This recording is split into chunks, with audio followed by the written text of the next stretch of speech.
Ui pasum parnak ning cha jing fatin athar langmang ti mislai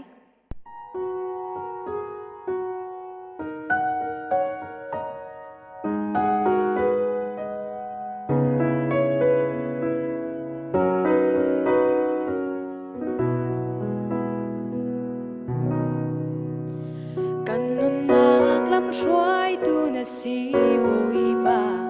kasining di lak na lâu nạc lê cá xóa bờ nạc na xin thu khô xí lô à rộp mi nâng nạc sơ xiêm tu na si giang đer mi thôn nạc phê tu hồi lúc in chất nêm nạc khá ngày lô xì xệ na đốt nạc dình phá tin na thơ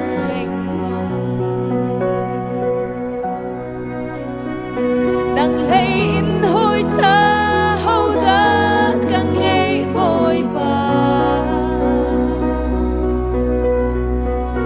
càng sang lê hơn quang chung sống na cả vi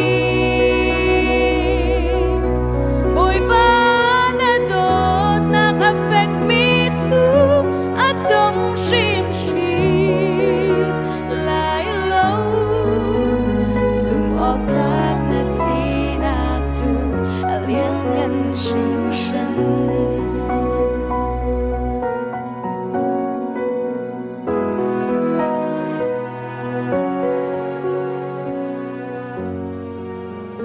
kanun na khu pheng tu na si boi ba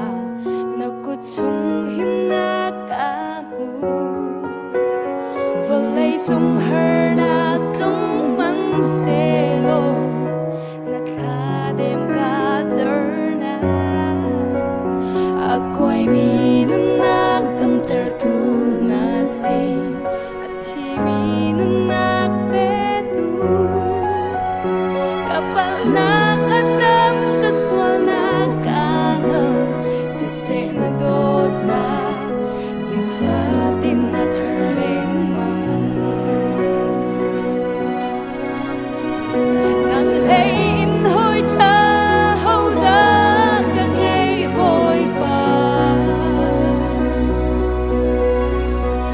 càng sang lê hở quang chung sống na cả vi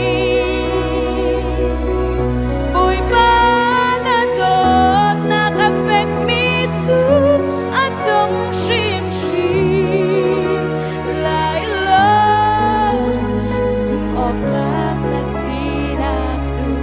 liên ngân sinh sân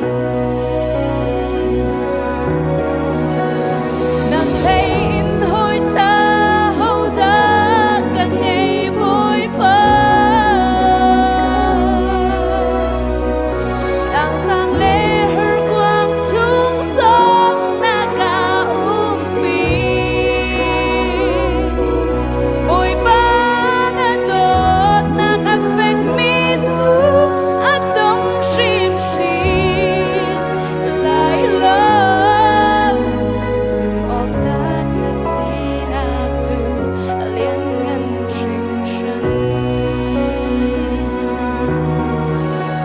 zoom ở các na si na tu liên ngân sinh sân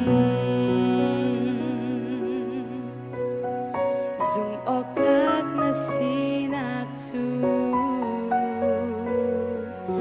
liên ngân sinh sân